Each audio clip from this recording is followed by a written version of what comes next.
M ಪ್ರವ್ರಜಂತಮನುಪೇತಮಪೇತಕೃತ್ಯಂ ದ್ವೈಪಾಯನೋ ವಿರಹಕಾತರ ಆಜುಹಾವ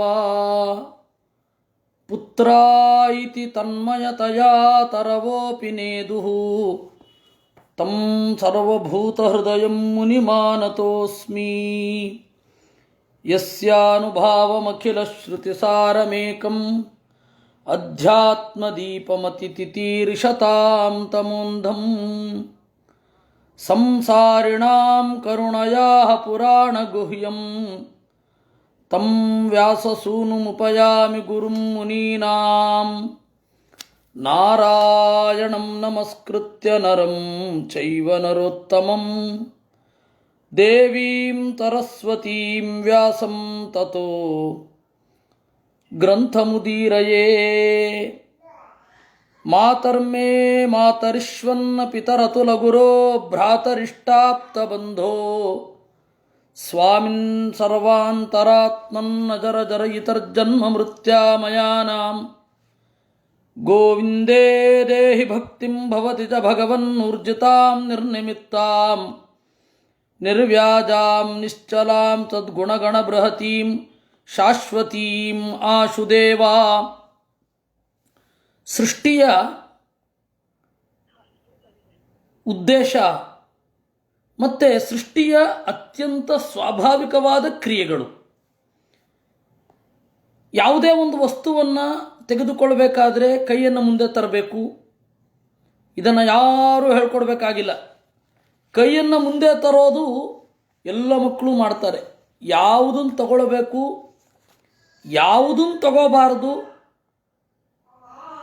ವಸ್ತುವಿನ ಆ ಪರಿಸ್ಥಿತಿಗನುಗುಣವಾಗಿ ನಾವು ಯಾವ ಕೈಯನ್ನು ಮುಂದೆ ಮಾಡಬೇಕು ಅನ್ನೋದು ಕಲಿಸಬೇಕಾದದ್ದು. ಆದರೆ ಸಹಜವಾದ ಕ್ರಿಯೆ ಯಾವುದು ಅನ್ನೋದರ ಬಗ್ಗೆ ಎಲ್ಲರಿಗೂ ಕುತೂಹಲ ಇದೆ. ಯಾಕೆ ಈ ಸಹಜವಾದ ಕ್ರಿಯೆ ಯಾವುದು? ಕೇಳ್ತೇನೆ ಅಂತ ಇರಬೇಕಾಗಿಲ್ಲ. ಯಾರೂ ಕೂಡ ಬಾಯಿಂದ ಮಾತನಾಡು ಅಂತ ಹೇಳಲ್ಲ, ಹೇಗೆ ಮಾತನಾಡು ಅಂತ ಹೇಳ್ತಾರೆ. ವ್ಯಾಕರಣ ಆಗಲಿ, ಎದುರುಗಡೆ ಇರುವ ಇನ್ಸ್ಟ್ರಕ್ಟರ್ ಈ ರೀತಿ ಮಾತನಾಡು ಅಂತ ಹೇಳುವವರಾಗಲಿ, ಅವರು ಹೀಗೆ ಮಾತನಾಡು ಅಂತ ಹೇಳ್ಕೊಡಬಹುದೇ ವಿನಃ ಬಾಯಿಂದ ಮಾತನಾಡೋದು ಅನ್ನೋದನ್ನು ಹೇಳಿಕೊಡೋಲ್ಲ. ಇದೆಲ್ಲ ಮನುಷ್ಯನಿಗೆ ಸಹಜ ಕ್ರಿಯೆ. ಹೇಗೆ ಬಂತು ಇದು? ಬಹಳ ವಿಸ್ಮಯಾವಹವಾದ ಸಂಗತಿ. ಆಶ್ಚರ್ಯ ಆಗತ್ತೆ. ಈ ಇನ್ಸ್ಟಿಂಕ್ಟ್, ಎಲ್ಲರೂ ಇನ್ಸ್ಟಿಂಕ್ಟ್ ಹೇಳ್ತಾರೆ, ಸಹಜ ಇದು ಅಂತ. ಹೇಗೆ ಸಹಜ, ಯಾಕೆ ಸಹಜ, ಹೇಗೆ ಹೀಗೆ ಬಂತು ಅನ್ನೋದು ನಮಗೆ ಗೊತ್ತಿಲ್ಲ.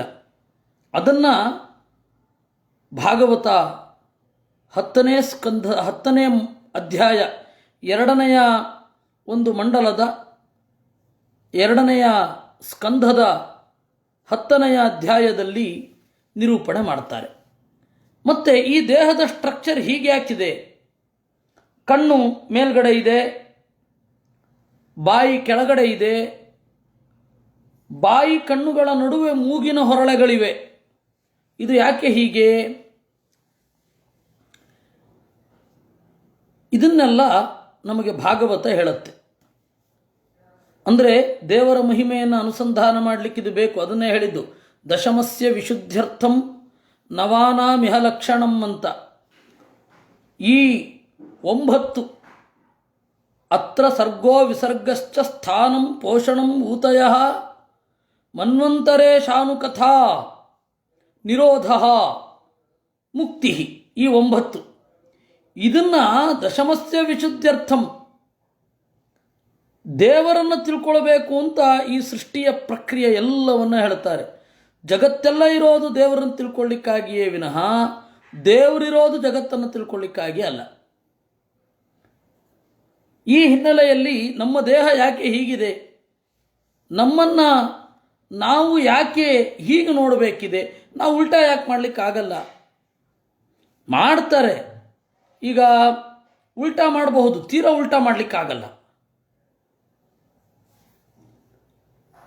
ಮಣ್ಣು ತಿನ್ನಬಹುದು, ಆದರೆ ಬೇರೆ ಕಡೆಯಿಂದ ತಿನ್ನಲಿಕ್ಕಾಗಲ್ಲ, ಇದೇ ಮುಖದಿಂದಲೇ ತಿನ್ನಬೇಕು. ತೀರ ರೋಗ ಬಂದಾಗ ಡ್ರಿಪ್ಸ್ ಮೂಲಕ ದೇಹದ ನಾಳಗಳಿಗೆ ಆಹಾರ ಕೊಡಬಹುದು, ಆದರೆ ಅದನ್ನು ತಿನ್ನೋದು ಅಂತ ಅನ್ನಲ್ಲ, ಡ್ರಿಪ್ಸ್ ಹಾಕಿದ್ದಾರೆ ಅಂತಾರೆ. ಈ ತರಹದ ದೇಹದ ಸಹಜ ಕ್ರಿಯೆಗಳು ಇದನ್ನು ಮೀರಲಿಕ್ಕಾಗೋಲ್ಲ. ಏನೇ ಕ್ರಾಂತಿಕಾರಕ ಬದಲಾವಣೆಗಳು ಬಂದರೂ ಇದನ್ನೆಲ್ಲ ಓವರ್ಕಮ್ ಮಾಡಲಿಕ್ಕಾಗಲ್ಲ. One cannot overcome these ಸ್ಟೀರಿಯೋಟೈಪ್ಸ್.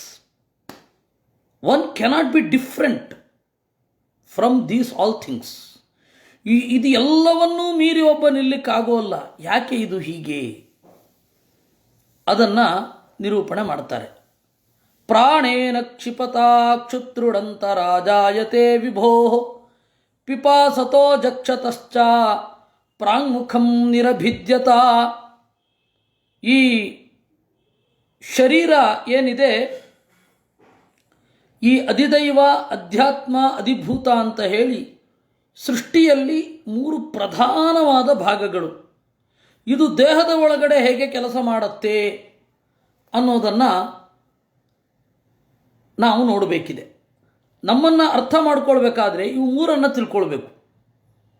ಒಂದು ಅಧ್ಯಾತ್ಮ, ಇನ್ನೊಂದು ಅಧಿದೈವ, ಇನ್ನೊಂದು ಅಧಿಭೂತ. ಅದನ್ನು ನಿರೂಪಣೆ ಮಾಡ್ತಾ ಇದ್ದಾರೆ. ನೋಡಿ, ಈ ಶರೀರದಲ್ಲಿ ಅತ್ಯಂತ ಮುಖ್ಯವಾದದ್ದು ಉಸಿರು. ಆ ಉಸಿರಿಗೆ ಅಭಿಮಾನಿ ಯಾರೋ ಅವನು ಎಲ್ಲ ದೇವತೆಗಳಿಗಿಂತ ಮಿಗಿಲು. ಅವನು ಯಾರು? ಅಂತಃಶರೀರ ಆಕಾಚೆ ಪುರುಷಸ್ಯ ವಿಚೇಷ್ಟತಃ ಓಜಸ್ಸಹೋ ಬಲಂ ಜಜ್ಞೆ ತತಃ ಪ್ರಾಣೋ ಮಹಾನಭೂತ್. ಶರೀರದ ಒಳಗಡೆ ಇರುವ ಆಕಾಶದಲ್ಲಿ ಅತ್ಯಂತ ಮುಖ್ಯ ಯಾರೋ ಅವನೇ ಬ್ರಹ್ಮಾಂಡದಲ್ಲಿಯೂ ಮುಖ್ಯ. ಇಲ್ಲಿ ಮುಖ್ಯ ಪ್ರಾಣ ಅಂತ ಕರೆಯೋದು ಮುಖದಲ್ಲಿ ಇರುವಂತಹ ಪ್ರಾಣ. ಅದರಿಂದಾಗಿ ಅವನು ಮುಖ್ಯ ಪ್ರಾಣ. ಈ ಮುಖ್ಯ ಪ್ರಾಣ ಆ ಉಸಿರು ಗಾಳಿಯ ಮೂಲಕ ನಮಗೆ ಕೊಡತಕ್ಕಂಥದ್ದು ಬೇರೊಬ್ಬರನ್ನು ಸೋಲಿಸುವ ಶಕ್ತಿ, ಬೇರೊಬ್ಬರ ಕಿರುಕುಳಗಳನ್ನು ತಾಳಿಕೊಳ್ಳುವ ತಾಳ್ಮೆ, ನಾನು ಹೀಗೆ ಬಾಳಬೇಕು ಅಂತನ್ನುವ ಆತ್ಮಿಕ ಬಲ, ಇವುಗಳನ್ನೆಲ್ಲ ಕೊಡೋದು ಮುಖ್ಯ ಪ್ರಾಣ. ಉಸಿರಿದ್ದರೆ ಇವೆಲ್ಲ, ಉಸಿರಿಲ್ಲದಿದ್ದರೆ ಅಲ್ಲೇನೂ ಇಲ್ಲ. ಈ ಶರೀರದ ಒಳಗಡೆ ಅತ್ಯಂತ ಪ್ರಧಾನ ಉಸಿರಿಗೆ. ಅವನು ದೇವತೆಗಳಲ್ಲಿ ಮಿಗಿಲು. ಅವನು ಇಲ್ಲಿ ಕ್ರಿಯೆ ಮಾಡಲಿಕ್ಕೆ ಶುರು ಮಾಡಿದ. ಏನಾಯಿತು? ಕ್ರಿಯೆ ಮಾಡಲಿಕ್ಕೆ ಶುರು ಮಾಡಿದರೆ ಪ್ರಾಣೇನ ಕ್ಷಿಪತಾ ಕ್ಷುತ್ರುಡಂತರಾಜಾಯತೆ ವಿಭೋ. ಅವನು ಹೊಟ್ಟೆಯ ಒಳಗಡೆ ಬಿಡುಬೀಸಾಗಿ ಓಡಾಡಲಿಕ್ಕೆ ಶುರು ಮಾಡಿದಾಗ ನಮಗೆ ಅನ್ನಿಸಿತು, ಓಹೋ ಇದು ಹಸಿವೆ, ಇದು ನೀರಡಿಕೆ ಅಂತ. ಕ್ಷುತ್ರುಡ ಅಂತರಾಜಾಯತೆ ವಿಭೋ.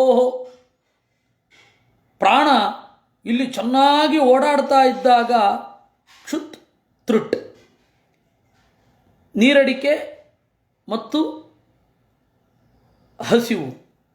ಈ ಹಸಿವು ಮತ್ತು ನೀರಡಿಕೆ ಅಂದರೆ ಏನನ್ನೋ ತುಂಬಿಕೊಳ್ಳುವ ಕ್ರಿಯೆ.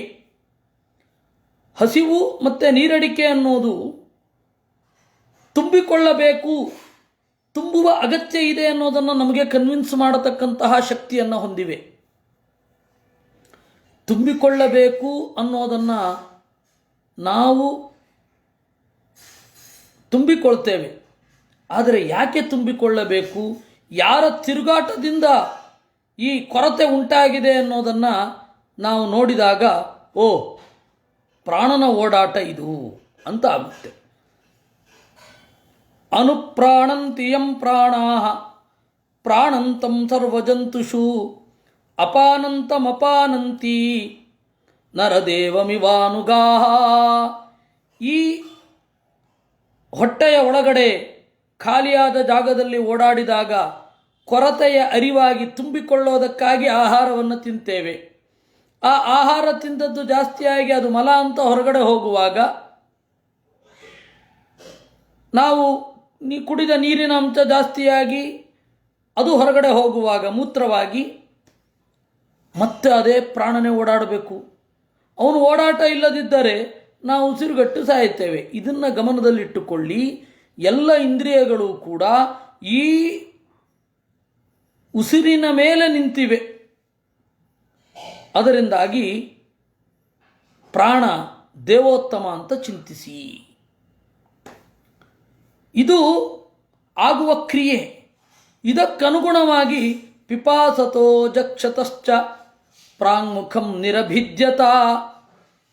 ಕುಡಿಯಬೇಕು ಅಂತ ಬಯಕೆ ಮೂಡಿದಾಗ, ತಿನ್ನಬೇಕು ಅನ್ನುವ ಬಯಕೆ ಮೂಡಿದಾಗ ಮುಖಂ ನಿರಭಿದ್ಯತ. ಮುಖ ಅಂತನ್ನೋದು ಇಲ್ಲಿ ಜಾಗ ಆಯಿತು. ಸಂಸ್ಕೃತದಲ್ಲಿ ಬಾಯಿ ಅನ್ನೋದಕ್ಕೆ ಬೇರೆ ಪದ ಇಲ್ಲ. ಈಗ ತುಟಿ ಅನ್ನೋದಕ್ಕೆ ಬೇರೆ ಪದ ಇದೆ. ಇದು ತುಟಿ. ಆದರೆ ಇದು ಅಧರ ಮತ್ತು ಇದು ಎರಡು ಸೇರಿ ನಾವು ಬಾಯಿ ಅಂತೇವೆ. ಆ ಬಾಯಿ ಅಲ್ಲಿಲ್ಲ, ಲಪನ ಅನ್ನಬೇಕು, ಇಡೀ ಮುಖವೇ ಆಗುತ್ತೆ. ಆ ಸೂಕ್ಷ್ಮಕ್ಕೆ ಹೋದಾಗ ಸಂಸ್ಕೃತದಲ್ಲಿ ಮುಖ, ಲಪನ, ಹಾಸ್ಯ ಎಲ್ಲವೂ ಸಮಷ್ಟಿಯಾಗಿ ಎಲ್ಲವನ್ನು ಹೇಳುತ್ತೆ. ನಮಗೆ ಬೇಕಾದ ಹಾಗೆ ಅದನ್ನು ಅರ್ಥ ಮಾಡಿಕೊಳ್ಬೇಕು. ಇವಾಗ ಯಸ್ಯ ಹಾಸ್ಯ ಕಮಲ ಗಳಿತಂ ಅನ್ಬೇಕಾದ್ರೆ ತುಟಿಯಿಂದ ಹೊರಗಡೆ ಬಂತು ಅಂತಲೇ ಅರ್ಥ ಮಾಡಬೇಕು. ಮುಖದಿಂದ ಹೊರಗಡೆ ಬಂತು ಅಂತಂದಾಗ ಇಲ್ಲಿ ತುಟಿಯಿಂದ ಅಂತಲೇ ಅರ್ಥ ಮಾಡಬೇಕು. ಇಲ್ಲಿಂದೆಲ್ಲ ಹೊರಗಡೆ ಬಂತು ಅಂತಲ್ಲ. ಮುಖಮಂಡಲ ಚೆನ್ನಾಗಿದೆ ಅಂದರೆ ತುಟಿ ಚೆನ್ನಾಗಿದೆ ಅಂತ ಅರ್ಥ ಅಲ್ಲ. ಇಡೀ ಮುಖ, ಕೆನ್ನೆ, ಕಿವಿ, ಮೂಗು, ಕಣ್ಣು, ಹುಬ್ಬು, ಹಣೆ ಇವುಗಳನ್ನು ಒಳಗೊಂಡ ಇಡೀ ಚಿತ್ರ ಚೆನ್ನಾಗಿದೆ ಅಂತ. ಸಮಗ್ರ ಅಂದರೆ ಅದನ್ನು ಹೇಗೆ ಬೇಕೋ ಹಾಗೆ ಅರ್ಥ ಮಾಡಬೇಕು. ಯಾಕೆ ಹೇಳಿದ್ದು ಅಂತಂದರೆ ಮುಖಂ ನಿರಭಿದ್ಯತ ಅಂತಂದಾಗ ಇದು ಮೊದಲು ಮೂಡಿತು, ಮತ್ತು ಇಡೀ ಮುಖ ಮೂಡಿತು, ಅಸ್ಪಷ್ಟವಾಗಿ ಮೂಡಿತು. ಇದನ್ನು ನೀವು ಇವತ್ತಿನ ಲ್ಯಾಬಿನ ಟೆಕ್ನಾಲಜಿಯ ಮೂಲಕ ಹೇಳೋದಾದರೆ ಬ್ರಹ್ಮದೇವರ ಶರೀರ ಅಂತನ್ನೋದು ಒಂದು ಮುದ್ದೆ. ಅದು ಇಡೀ ಸೃಷ್ಟಿಯ ಪ್ರಯೋಗಾಲಯ, ಜೀವಂತ ಪ್ರಯೋಗಾಲಯ, ಲಿವಿಂಗ್ ಲ್ಯಾಬ್ ಅದು. ಅದರಲ್ಲಿ ಈ ಎಲ್ಲ ಪ್ರಯೋಗ ಆಗಿ ಅವರ ಮಕ್ಕಳು, ಅವರ ಮಕ್ಕಳು, ಅವರ ಮಕ್ಕಳು, ಅವರ ಮಕ್ಕಳು, ಅವರ ಪರಂಪರೆಯಲ್ಲಿ ಈ ತರಹದ ಒಂದು ರೂಪ ಮೂಡಿದ್ದು. ಅದರಿಂದ ಇಡೀ ಮುಖ ಮೂಡಿತು. ತಿನ್ನಬೇಕು ಮತ್ತು ಕುಡಿಯಬೇಕು ಅನ್ನುವ ಹೆಬ್ಬಯಕೆಯಿಂದ ಇಡೀ ಆ ಮುದ್ದೆಯಲ್ಲಿ ಮೂಡಿದ ಅಸ್ಪಷ್ಟವಾದ ರೇಖೆಗಳು. ಮುಖತಸ್ತಾಲು ನಿರ್ಭಿಣ್ಣಂ ಜಿಹ್ವಾ ತತ್ರೋಪಜಾಯತೆ ತತೋ ನಾನಾ ರಸೋ ಜಜ್ಞೆ ಜಿಹ್ವಯಾಯೋಧಿಗಮ್ಯತೆ. ಆ ಮುಖದಲ್ಲಿ ಸಣ್ಣದಾಗಿ ಒಂದು ತಾಲು ಅಂತಂದರೆ ಕಿರುನಾಲಿಗೆ ಬಂತು. ಅದರ ಮೇಲ್ಗಡೆ ಜಿಹ್ವಾ ತತ್ರೋಪಜಾಯತೆ, ಅದ್ರ ಮೇಲೊಂದು ನಾಲಿಗೆ. ಆ ನಾಲಿಗೆಯಿಂದ ನಾನಾ ರಸೋಜಜ್ಞೆ, ರಸಗಳು ಉತ್ಪತ್ತಿ ಆಯಿತು. ಜಿಹ್ವಯಾಯೋಧಿಗಮ್ಯತೆ, ಆ ರಸವನ್ನು ನೀವು ನಾಲಿಗೆಯಿಂದಲೇ ಗ್ರಹಿಸಬೇಕು. ಸ್ಪರ್ಶ ಚರ್ಮದಿಂದಲೂ ಗ್ರಹಿಸಬಹುದು. ಬಿಸಿಯಾದ ಪದಾರ್ಥ ಅಂತ ತೋರಬಹುದು, ಆದರೆ ಅದು ಸಿಹಿಯೋ ಖಾರವೋ ಅದು ನಾಲಿಗೆಯಿಂದಲೇ ಗೊತ್ತಾಗಬೇಕು. ವಸ್ತುತಃ ಇದೆಲ್ಲ ಸ್ಪರ್ಶದ ಬೇರೆ ಬೇರೆ ಆಯಾಮಗಳೇ. ಚರ್ಮದ ಬೇರೆ ಬೇರೆ ಭಾಗಗಳು ಬೇರೆ ಬೇರೆ ಸ್ಪರ್ಶವನ್ನು ಗ್ರಹಿಸ್ತವೆ. ಕಾಮದ ಸ್ಪರ್ಶವನ್ನು ಒಂದು ಗ್ರಹಿಸುತ್ತೆ, ಆ ರಸದ ಸ್ಪರ್ಶವನ್ನು ಒಂದು ಗ್ರಹಿಸ್ತದೆ. ಹೀಗೆ ಅದು ಬೇರೆ ಬೇರೆ ಬೇರೆ ಬೇರೆ ಸ್ಪರ್ಶಗಳು. ಅದರಲ್ಲಿ ಮೊದಲು ಇದ್ದದ್ದು ಜಿಹ್ವಯಾಯೋಧಿಗಮ್ಯತೆ, ನಾಲಿಗೆಯಿಂದ ಬರುವಂಥದ್ದು. ವಿವಕ್ಷೋರ್ಮುಖತೋ ಭೂಮ್ನೋ ವನ್ಯರ್ವಾಗ್ವ್ಯಾಹೃತಂ ತಯೋ ಜಲೇ ವೈತಶ್ಚ ಶುಚಿರಂ ನಿರೋಧ ಸಮಜಾಯತ. ಆಮೇಲೆ ಏನೋ ಮಾತನಾಡಬೇಕು ಅಂತ ಹೋದಾಗ ಅಗ್ನಿದೇವ ಬಂದ ಆ ನಾಲಿಗೆಯಿಂದ. ಹೀಗಾಗಿ ಇವತ್ತು ನಾಲಿಗೆ ಒಣಗತ್ತೆ, ಒಣಗಲಿಕ್ಕಾಗಿ ನೀರು ಬೇಕಾಗುತ್ತೆ. ಜಲೇ ವೈತಸ್ಯ ಶುಚಿರಂ ನಿರೋಧ ಸಮಜಾಯತಾಂ. ದೀರ್ಘಕಾಲ ಅದು ಒಣಗಿದಾಗ, ನೀರು ಬಂದಾಗ ನೀರಿನಿಂದ ತೃಪ್ತಿಯನ್ನು ಹೊಂದತ್ತೆ, ಮತ್ತೆ ಮಾತು ಹೊರಗಡೆ ಬರುತ್ತೆ. ನಾಸಿಕೆ ನಿರಭಿದ್ಯೇತಾಂ ದೋಧೂಯತಿ ನಭಸ್ವತಿ ತತ್ರ ವಾಯುರ್ಗಂಧವಹೋ ಘ್ರಾಣೋ ನಸಿ ಜಿಘೃಕ್ಷತಃ. ನಾಸಿಕೆ ನಿರಭಿದ್ಯೇತಾಂ ದೋಧೂಯತಿ ನಭಸ್ವತಿ. ಒಳಗಡೆಯಿಂದ ಫೋರ್ಸ್ ಜಾಸ್ತಿ ಆಯಿತು, ಒಳಗಡೆಯ ಗಾಳಿಯ ಫೋರ್ಸು ಇಡೀ ವ್ಯಾಪಿಸಿ ಹೊರಗಡೆ ಬರಲಿಕ್ಕೆ ಅಂತ ಬಯಸಿದಾಗ ಅಲ್ಲಿ ಆದವು 2 ತೂತುಗಳು. ಅದನ್ನು ಮೂಗಿನ ಹೊರಳೆಗಳು ಅಂತ ಕರೆದರು. ಅದು ಮೂಲಭೂತವಾಗಿ ವಾಯುವಿನ ಇಂದ್ರಿಯ, ವಿಶೇಷತಃ ಪ್ರವಾಹವಾಯುವಿನ ಇಂದ್ರಿಯ. ಪ್ರವಾಹವಾಯುವಿನ ಇಂದ್ರಿಯ, ಅದರಲ್ಲಿ ಕೆಲಸ ಮಾಡೋದು ಪ್ರಾಣ. ಅದೇನಾಯಿತು, ಮೂಗಿನ ಹೊರಳೆಗಳು ಬಿಟ್ಟುಕೊಂಡಿತು ಆ ಒಳಗಡೆ ಇರೋ ಫೋರ್ಸ್ಗೆ. ನಾವು ಕಣ್ಣಿನಿಂದ ಉಸಿರಾಡಲಿಕ್ಕಾಗಲ್ಲ. ಅಬ್ಬಬ್ಬ ಅಂತಂದರೆ ಬಾಯಿಂದ ಉಸಿರಾಡಬಹುದು, ಯಾಕೆಂದರೆ ಅದು ಮೂಗಿಗೆ ಹತ್ತಿರ ಇದೆ. ಆದ್ದರಿಂದಾಗಿ ಆ ಒಳಗಡೆ ಇದ್ದ ಫೋರ್ಸು 2 ಮೂಗಿನ ಹೊರಳೆಗಳನ್ನೇ ನಿರ್ಮಾಣ ಮಾಡಿತು. ಅದು ತತ್ರ ವಾಯುರ್ಗಂಧವಹೋ ಘ್ರಾಣೋ ನಸಿ ಜಿಘೃಕ್ಷತಃ. ಅಲ್ಲಿಂದಲೇ ಪರಿಮಳಗಳ ಆಸ್ವಾದನೆ ಶುರು ಆಯಿತು. ಬೇರೆ ಬೇರೆ ಕಂಪು, ಬೇರೆ ಬೇರೆ ಪರಿಮಳ, ಅವುಗಳ ಆಸ್ವಾದನೆ ಶುರು ಆಯಿತು. ನಾಸಿಕೆ ಯದಾತ್ಮನಿ ನಿರಾಲೋಕ ಆತ್ಮಾನಂಚ ದಿದೃಕ್ಷತಃ ನಿರ್ಭಿಣ್ಣೆ ಅಕ್ಷಣೀತಸ್ಯ ಜ್ಯೋತಿಶ್ಚಕ್ಷುರ್ಗುಣಗ್ರಹ. ಯದಾತ್ಮನಿ ನಿರಾಲೋಕೆ, ಯಾವಾಗ ಉಸಿರು ಆಗ್ತಾ ಇದೆ, ಪರಿಮಳ ಬರ್ತಾ ಇದೆ, ನಾಲಿಗೆಯಲ್ಲಿ ರಸಾಸ್ವಾದನೆ ಆಗ್ತಾ ಇದೆ, ಆ ವಸ್ತು ಎಂಥದ್ದು ಅನ್ನೋದು ನೋಡೋದು ಬೇಡವೇ? ಆವಾಗ 2 ಬೆಳಕುಗಳು ದಿಗ್ಗನೆ ಹೊತ್ತಿಕೊಂಡವು. ಅದೇ ಈ ಕಣ್ಣಾಯಿತು. ನಿರ್ಭಿಣ್ಣೆ ಅಕ್ಷಿಣೀತಸ್ಯ ಜ್ಯೋತಿಶ್ಚಕ್ಷುರ್ಗುಣಗ್ರಹ. ಹೊರಗಡೆಯ ಬೆಳಕಿನಿಂದ ಈ ಒಳಗಡೆಯ ಬೆಳಕು, ನಮ್ಮೊಳಗಡೆಯೇ ಇರುವ ಬೆಳಕು, ಹೊರಗಿನದ್ದನ್ನು ಗ್ರಹಣ ಮಾಡಲಿಕ್ಕೆ ಶುರು ಆಯಿತು. ವಸ್ತುತಃ ಇದಕ್ಕೆ ಬೇರೆ ಬೇರೆ ಅರ್ಥ ಇದೆ. ಕಣ್ಣಿನೊಳಗಿನ ಬೆಳಕಿನ ಚಲನೆ ಇದೆಯೋ, ಅಥವಾ ಹೊರಗಡೆಯ ಬೆಳಕು ಪ್ರತಿಫಲನವಾಗಿ ಕಣ್ಣಿಗೆ ಬರ್ತಾ ಇದೆಯೋ, ಇನ್ನೂ ಪೂರ್ತಿ ತೀರ್ಮಾನ ಆಗಿಲ್ಲ. ಕೆಲವೊಬ್ಬರು ಹೇಳ್ತಾರೆ, ವಿಶೇಷತಃ ವಿಜ್ಞಾನಿಗಳು, ಅವರು ಏನು ಹೇಳ್ತಾರೆ ಅಂತಂದರೆ, ನಾವು ವಸ್ತುವನ್ನು ಗ್ರಹಿಸೋದು ಹೇಗೆ? ಸೂರ್ಯನ ಬೆಳಕು ಗೋಡೆಯ ಒಳಗಡೆ ಬಿದ್ದು ಆ ಬೆಳಕು ನಮ್ಮ ರೆಟಿನಾ ತನಕ ಬಂದು ನಾವು ಅದನ್ನು ಗ್ರಹಿಸಿದೆವು ಅಂತ. ಹೌದಾ? ಹಾಗಾದರೆ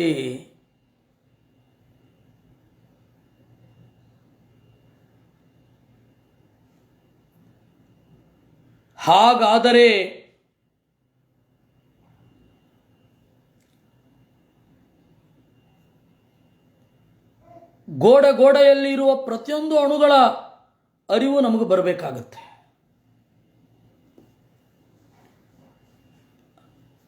ಅದರಿಂದ ಹಾಗಲ್ಲ. ಸರಿ, ಇಂದ್ರಿಯ ಹೋಗಿ ಅದನ್ನು ಗ್ರಹಿಸುತ್ತೆ ಅಂದರೆ ಅದು ಬೇರೆ ರೀತಿ. ಇಂದ್ರಿಯವೂ ಹೋಗಿ ಗ್ರಹಿಸಲಿಕ್ಕಾಗೋಲ್ಲ. ಸರಿ, ಅದರಲ್ಲಿಯೂ ಪ್ರಾಬ್ಲಮ್ ಇದೆ. ಇಂದ್ರಿಯ ನಾಯನ ರಶ್ಮಿ ಅನ್ನೋದು ಹೋಗಿ ಗ್ರಹಿಸುತ್ತೆ. ಅದು ನಾವು ಹಾರಿಸಾಂಟಲ್ ಆಗಿ ನೋಡಿದ್ರೆ ಬೇರೆ, ವರ್ಟಿಕಲ್ ಆಗಿ ನೋಡಿದ್ರೆ ದೂರದ್ದು ಗೊತ್ತಾಗತ್ತೆ. ಇವೆಲ್ಲ ಸಮಸ್ಯೆಗಳುಂಟು. ಇರಲಿ, ಅದನ್ನೆಲ್ಲ ನಾವು ಈಗ ಚರ್ಚೆ ಮಾಡೋದು ಬೇಡ. ಇರೋದಿಷ್ಟು. ಒಳಗಡೆಯ ಬೆಳಕು ತೋರಿದವು. ಬೋಧ್ಯಮಾನಸ್ಯ ಋಷಿಭಿಃ ಆತ್ಮನಸ್ತಜ್ಜಿಘೃಕ್ಷತಃ ಕರ್ಣೌ ಚ ನಿರಭಿದ್ಯೇತಾಂ ದಿಶಶ್ರೋತ್ರಂ ಗುಣಗ್ರಹ. ಋಷಿಗಳೆಲ್ಲ ಬೋಧನೆ ಮಾಡಲಿಕ್ಕೆ ಶುರು ಮಾಡಿದ್ರು. ಅದನ್ನು ಹಿಂದಿನ ಜ್ಞಾನಿಗಳು ಹೇಳಿದ್ದನ್ನು ನಾವು ಗ್ರಹಿಸಬೇಕಾದ್ರೆ ಏನೋ ಒಂದು ಇಂದ್ರಿಯ ಬೇಕು ಅಂತ ಅನ್ನಿಸಿದಾಗ ಕಿವಿ ಮೊಳೆಯಿತು, ಇದೆಲ್ಲ ಬ್ರಹ್ಮದೇವರಿಗೆ ಮೊದಲ ದೇಹ ಹೀಗೆ ಆಗಿದ್ದು. ಇವತ್ತು ಅದು ಸುಲಭ ನೋಡಿ. ಸೃಷ್ಟಿ ಮೊದಲು ಬಹಳ ಕಷ್ಟವಾಗಿ ಇರುತ್ತೆ ಯಾವತ್ತೂ ಕೂಡ. ಮೊದಲ ಸೃಷ್ಟಿ ಕಷ್ಟ, ಮೊದಲ ಸೃಷ್ಟಿ ಅದು ಅರ್ಥ ಮಾಡ್ಕೊಳ್ಳೋದು ಕಷ್ಟ. ಈಗ ಅದು ಕಾಮನ್ ಆಗೋಗಿರುತ್ತೆ, ಅದು ಯೂಸ್ಟು ಆಗಿರುತ್ತೆ. ಈ ಸ್ಟೀಫನ್ ಹಾಕಿಂಗ್ ಅಂಗವಿಕಲ ವಿಜ್ಞಾನಿ ಅವ ಹೇಳ್ತಾನೆ ನೋಡಿ, ಐನ್ಸ್ಟೈನು ತನ್ನ ಸಿದ್ಧಾಂತವನ್ನು ಕಂಡುಹಿಡಿಬೇಕಾದ್ರೆ ಬಹಳ ಕಷ್ಟಪಟ್ಟ, ನ್ಯೂಟನ್ನು ತನ್ನ ಸಿದ್ಧಾಂತವನ್ನು ಬಹಳ ಕಷ್ಟಪಟ್ಟು ಬಹಳ ಬೇರೆ ಬೇರೆ ಈಕ್ವೇಷನ್ಸು, ಬೇರೆ ಬೇರೆ ಪಾರಿಭಾಷಿಕ ಪದಗಳು ಅವುಗಳನ್ನೆಲ್ಲ ಹೇಳ್ಬಿಡ್ತಾರೆ. ಅದು ಪಾಠ ಮಾಡಿ ಮಾಡಿ ಮಾಡಿ ಅಷ್ಟು ಸರಳ ಆಗುತ್ತೆ ಅಂದರೆ ಅದು ಹೈಸ್ಕೂಲ್ ವಿದ್ಯಾರ್ಥಿಗೆ ಇಟ್ಬಿಡ್ತಾರೆ. ನನಗೆ ಅರ್ಥ ಆಗತ್ತಾ? ಅರ್ಥ ಆಗಲ್ಲ. ಆದರೆ ಅದು ಅರ್ಥ ಆಗಿದೆ ಅಂತ ಅನ್ನಿಸ್ಬಿಡುತ್ತೆ ಅವನಿಗೆ. ಇಷ್ಟೊಂದು ಕಂಡುಹಿಡಿಯಲಿಕ್ಕೆ ಅವನು ಇಷ್ಟೊಂದು ಕಷ್ಟಪಟ್ಟನ ಅಂತ ನಾವು ಸರಿಯಾಗಿ when you admit perfectly properly you feel like that.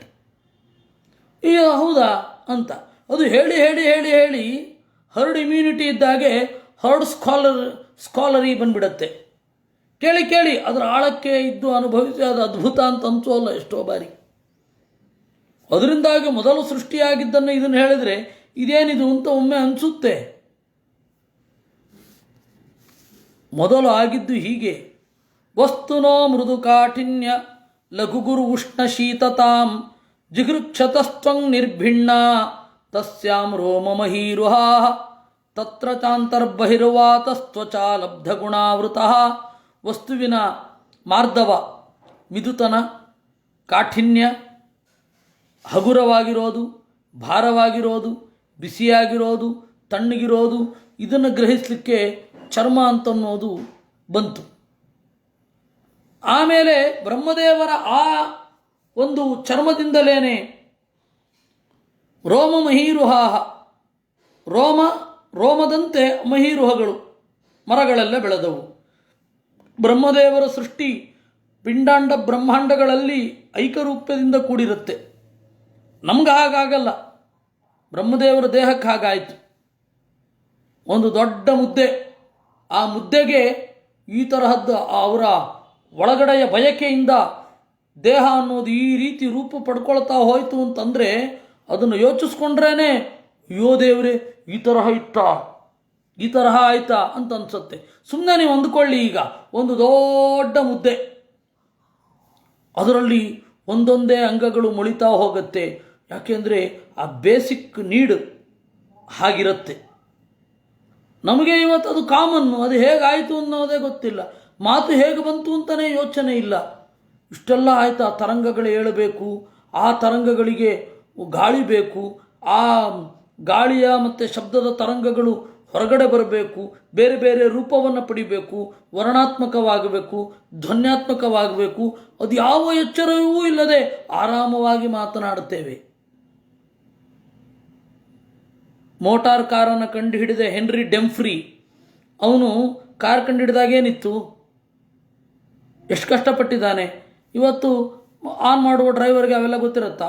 Ignition key ತಿರುಗಿಸ್ತಾನೆ, it starts ಅಷ್ಟೇ, ಇಟ್ ಸ್ಟಾರ್ಟ್ಸ್, ಶುರು ಆಯಿತು. ಆದರೆ ಅದನ್ನು ಯೋಚನೆ ಮಾಡಿದಾಗ ಒಂದು ಅಚ್ಚರಿ ಆಗುತ್ತೆ. ಹಾಗೆ ಯೋಚನೆ ಮಾಡಬೇಕು, ಇಲ್ಲ ಅಂದರೆ ನಮಗೆ ಆ ಆಳವೇ ಗೊತ್ತಾಗೋದಿಲ್ಲ. ಆ ಆಳ ಗೊತ್ತಾಗದೆ ಹೋದರೆ ದೇವರು ಅನ್ನುವವನ ಅಸ್ತಿತ್ವ ಅರ್ಥ ಆಗೋಲ್ಲ. ಆರಂಭದಲ್ಲಿ ಹೀಗಾಗಿತ್ತಂತೆ, ಈ ತನಕದ ಹಾದಿಯಲ್ಲಿ, ಈ ತನಕ ನಡೆದದ್ದರಲ್ಲಿ ಈ ತರಹದ ದಾರಿ ಇತ್ತಂತೆ ಅನ್ನೋದು ನಾವು ಯೋಚನೆ ಮಾಡಬೇಕಲ್ವೇ? ಯೋಚನೆ ಮಾಡಿದಾಗ ದೇವರ ಅರ್ಥ ಆಗ್ತಾನೆ, ನಮ್ಮ ಬಗ್ಗೆ ವಿನಯ ಬರುತ್ತೆ. ಎಲ್ಲ ಗುಣಗಳಿಗೂ ಈ ಮೂಲಭೂತವಾದ ಸೃಷ್ಟಿಯ ಚಿಂತನೆ ಅನ್ನೋದು ಕಾರಣ. ಅದಿಲ್ಲ ಅಂತಂದರೆ ಹಾಗೆ ಯೋಚನೆ ಮಾಡಲಾಗದ ಬೇಜವಾಬ್ದಾರಿಯವರು ಐ ಡೋಂಟ್ ಥಿಂಕ್ ಸೋ ಅಂತ ಶುರು ಮಾಡ್ತಾರೆ. ಹಾಗಲ್ಲ ಇದು. ಒಮ್ಮೆ ಯೋಚನೆ ಮಾಡಿದಾಗ ಮೈ ಜುಮ್ಮನ್ನತ್ತೆ. ತತ್ರ ಚಾಂತರ್ಬಹಿರ್ವಾತಃ ತ್ವಚಾ ಲಬ್ಧ ಗುಣಾವೃತಃ. ಅಲ್ಲಿ ಒಳಗಡೆ ಮತ್ತು ಹೊರಗಡೆ ಗಾಳಿ ಬೇಕಾಗತ್ತೆ. ಆ ಗಾಳಿ ಅಂತನ್ನೋದು ಚರ್ಮಕ್ಕೆ ತಾಗಿ ಸ್ಪರ್ಶ ಮೊದಲಾದವುಗಳನ್ನು ಅರ್ಥ ಮಾಡಿಸುತ್ತೆ. ಹಸ್ತೌರುರುಹುತಸ್ತಸ್ಯ ನಾನಾ ಕರ್ಮ ಚಿಕೀರ್ಷಯ ತಯೋಸ್ತು ಬಲವಾನಿಂದ್ರ ಆದಾನಮುಭಯಾಶ್ರಯಂ.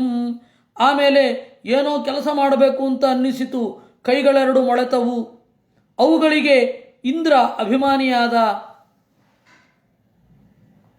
ಆದಾನಮುಭಯಾಶ್ರಯಂ ತೆಗೆದುಕೊಳ್ಳೋದು ಬಿಡೋದು.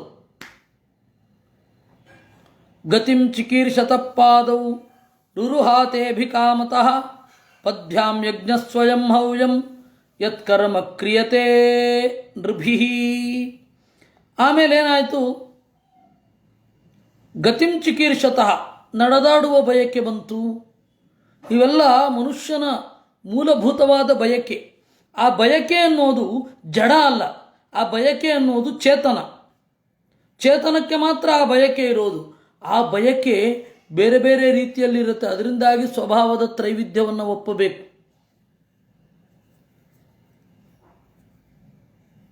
ಆಚಾರ್ಯರ ಸ್ವಭಾವವಾದವನ್ನು ಅರ್ಥ ಮಾಡಿಕೊಳ್ಬೇಕಾದ್ರೆ ನಿಮಗೆ ಇಚ್ಛೆಯ ಆತ್ಮಿಕತೆ ಅರ್ಥ ಆಗಬೇಕು. ಆತ್ಮಿಕವಾದ ಬಯಕೆ,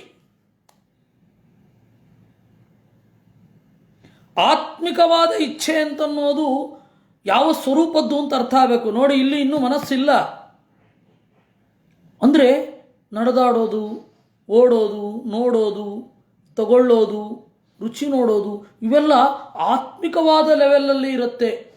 ಅದರಿಂದಾಗಿ ಇಚ್ಛೆ ಅನ್ನೋದು ಸ್ವರೂಪಭೂತವಾದದ್ದು. ಇಚ್ಛೆ ಸ್ವರೂಪಭೂತವಾದಾಗ ನಾನಾ ತರಹದ ಇಚ್ಛೆ ಕಾಣುತ್ತೆ, ನಾನಾ ಸ್ವಭಾವವನ್ನು ಒಪ್ಪಲೇಬೇಕು.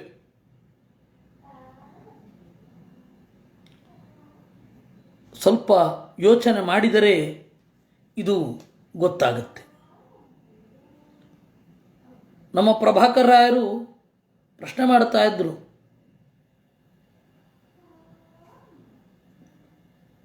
ಆತ್ಮದ ಲೆವೆಲಲ್ಲಿ ಸತ್ವರಜ ಸ್ತಮೋಗುಣಗಳನ್ನು ನೀವು ಹೇಗೆ ಒಪ್ತೀರಾ? ಪ್ರಕೃತಿಯ ಲೆವೆಲಲ್ಲಿ ನಾನು ಒಪ್ಕೊಳ್ತೇನೆ, ಅದು ಅನುಭವ ಸಿದ್ಧ. ಆತ್ಮದ ಲೆವೆಲಲ್ಲಿ ಅದು ಅನುಭವ ಸಿದ್ಧವೇ ಅಂತ ಪ್ರಶ್ನೆ ಮಾಡ್ತಾ ಇದ್ರು. ಆದರೆ ಉತ್ತರ ಕೊಡಲಿಕ್ಕೆ ಬಹಳ ಜನರಿಗೆ ಸಾಧ್ಯ ಆಗಲಿಲ್ಲ ಅನ್ನೋದು ನಮ್ಮ ಚಿಂತನೆಯ ದೌರ್ಬಲ್ಯವನ್ನು ಅದು ತೋರಿಸುತ್ತೆ. ಗತಿಂ ಅಂದರೆ ಇಚ್ಛೆ ಅನ್ನೋದು ಸ್ವರೂಪಭೂತವಾದದ್ದು ಅನ್ನೋದನ್ನು ಅರ್ಥ ಮಾಡಿಕೊಂಡವನಿಗೆ,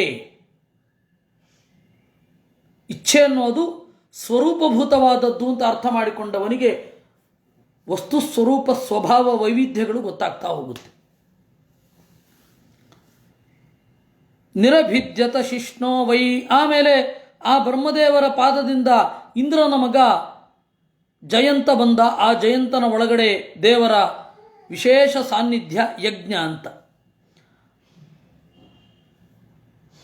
ನಿರಭಿದ್ಯತ ಶಿಷ್ಣೋ ವೈ ಪ್ರಜಾನಂದಾಮೃತಾರ್ಥಿನಃ ಉಪಸ್ಥ ಆಸೀತ್ ಕಾಮಾನಾಂ ಪ್ರಿಯಂ ತದುಭಯಾಶ್ರಯಂ. ಇನ್ನು ನಿರಭಿದ್ಯತ ಶಿಷ್ಣೋ ವೈ, ಉತ್ಕಟವಾದ ಕಾಮ, ಅದು ಸ್ವರೂಪಭೂತವಾದದ್ದು. ಇನ್ನೊಂದು ಸ್ಪರ್ಶದಿಂದ ನಾವು ಆನಂದವನ್ನು ಪಡಬೇಕು ಅಂತನ್ನುವ ಉತ್ಕಟವಾದ ಬಯಕೆ. ಮಗು ಒಂದು ಬರಬೇಕಾದ್ರೆ ಇನ್ನೂ ಆ ಸಂಸ್ಕಾರ ಇರುತ್ತೆ. ಅದರಿಂದಾಗಿ ಅದೇನು ಮಾಡುತ್ತೆ, ಎಲ್ಲವನ್ನ ಅನುಭವಿಸಲಿಕ್ಕೆ ಸ್ಪರ್ಶವನ್ನೇ ಮಾಡಬೇಕು ಅಂತ ಇರುತ್ತೆ. ಆ ಸ್ಪರ್ಶ ಅಂತನ್ನೋದು ಕ್ರಮೇಣ ಮಾನಸಿಕವಾದ ಕಾಮದಿಂದ ಬಂದಿದೆ ಅಂತ ಹೇಳಿ ಅದರಲ್ಲಿ ನಾವು ಎಕ್ಸ್ಪೆಕ್ಟ್ ಮಾಡಲಿಕ್ಕೆ ಶುರು ಮಾಡ್ತೇವೆ. ಇದು ಹೀಗಿರಬೇಕು, ಅವಳು ಹೀಗಿರಬೇಕು, ಅವನು ಹೀಗಿರಬೇಕು, ಅದಕ್ಕೆ ಸಾಮಾಜಿಕವಾದ ವ್ಯವಸ್ಥೆ ಹೀಗಿರಬೇಕು ಅಂತ. ಅದರಿಂದಾಗಿ ಪ್ರಜಾನಂದಾಮೃತಾರ್ಥಿನಃ, ಸೃಷ್ಟಿಕ್ರಿಯೆಯ ಆನಂದವನ್ನು ಪಡೆಯಬೇಕು ಅಂತಂದಾಗ ಶಿಷ್ಣ ಮತ್ತು ಉಪಸ್ಥ ಬಂತು. ಅದು ಉಭಯಾಶ್ರಯ. ವಿಸರ್ಜನೆಗೂ ಆಗತ್ತೆ. ಆ ವಿಸರ್ಜನೆಯಲ್ಲಿ ಆನಂದದ ವಿಸರ್ಜನೆ ಒಂದು, ದುಃಖಾತ್ಮಕವಾದ ವಿಸರ್ಜನೆ ಒಂದು, ಎರಡೂ ಆಗತ್ತೆ. ಬ್ರಹ್ಮದೇವರ ಆ ಅಂಗಗಳು ಹೀಗೆ ಬೇರೆ ಬೇರೆಯಾಗಿ ಸ್ಫುಟವಾಗಿ ಅಭಿವ್ಯಕ್ತವಾದವು. ಅದರಿಂದಾಗಿ ಅದನ್ನು ಪಡೆದ ನಮ್ಮ ದೇಹವೂ ಕೂಡ ಆ ರೀತಿ ಬದಲಾವಣೆಗಳನ್ನು ಹೊಂದಿತು.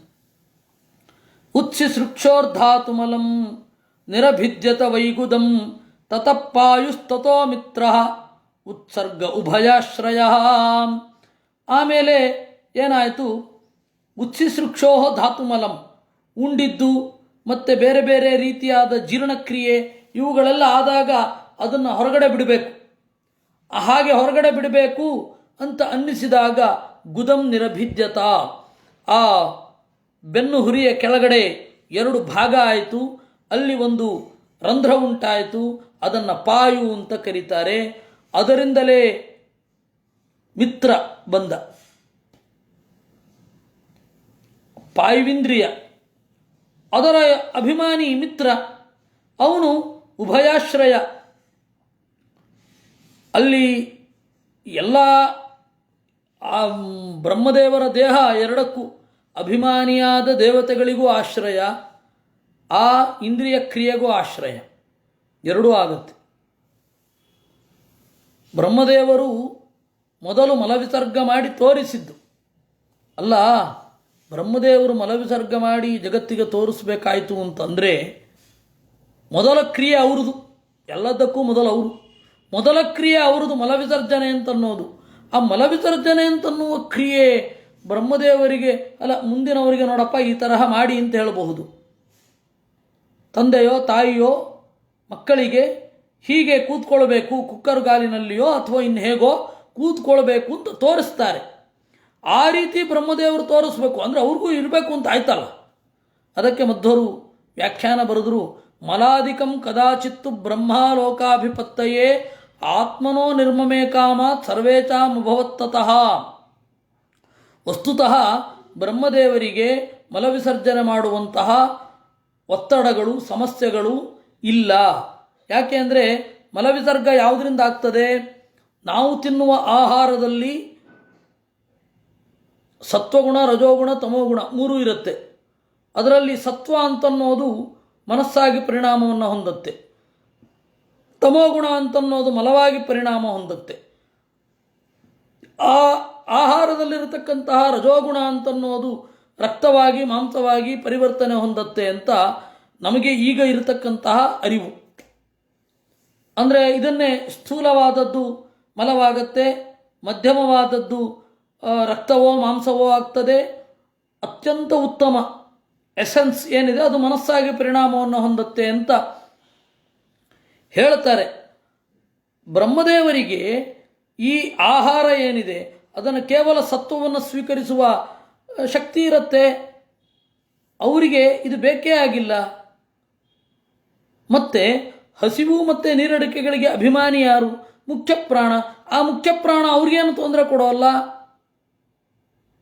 ಅದರಿಂದ ಬ್ರಹ್ಮದೇವರಿಗೆ ಮಲ ಹೇಗೆ ಅನ್ನುವ ಪ್ರಶ್ನೆ.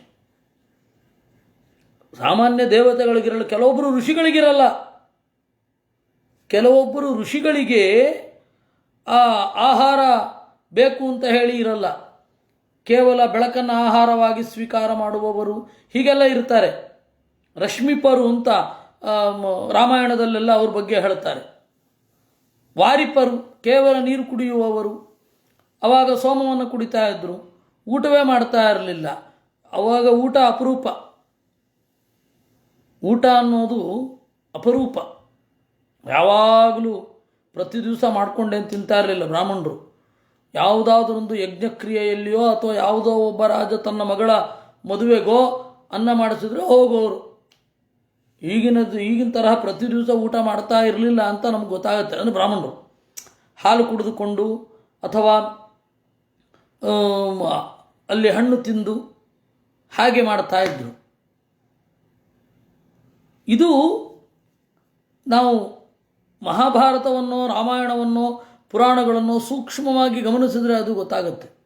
ಪ್ರತಿದಿನ ಊಟ ಮಾಡ್ತಾ ಇರಲಿಲ್ಲ. ಅಂದರೆ ಅಡಿಗೆ ಮಾಡಿ ಚಂದ ಮಾಡಿ ಸಾರು ಗೀರೆಲ್ಲ ಮಾಡಿಕೊಂಡು ಹೊಡಿತಾ ಇರಲಿಲ್ಲ.